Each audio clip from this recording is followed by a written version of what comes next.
In central Mozambique, a silent war is claiming lives.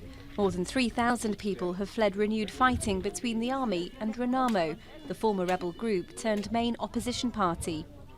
This young man arrived at one of the camps for displaced people after his uncle was killed. There is war there. We can no longer live in our homes. Every day after 5 o'clock we had to go sleep in the bush. It was no longer possible to stay, so we fled. Most say they are fleeing violence committed by Renamo. The party opposed the Liberation Front during a long and bloody civil war that ended in 1992.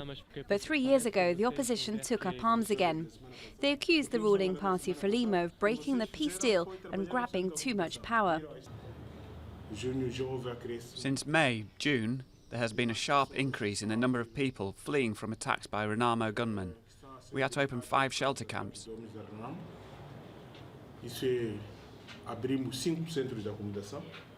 Entire villages have been emptied.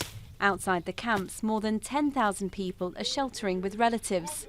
But some displaced people contest the government's official version, accusing the army of violence too. Sometimes the army beats the population, because when they arrive and they don't find anyone from Renamo, then they beat the people and say, "You're Renamo, because when we get here there's nobody else."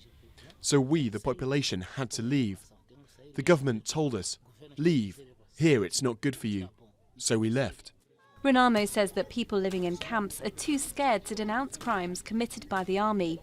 And it accuses the government of trying to kill its leader, Afonso da Clama, who lives hidden in the mountains, surrounded by armed forces.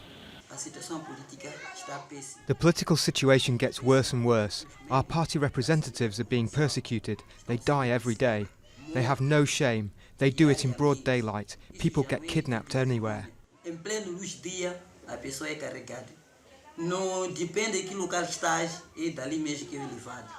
peace talks that resumed in Maputo last May have been suspended. Mozambique's displaced families just have to hope and pray for a better new year.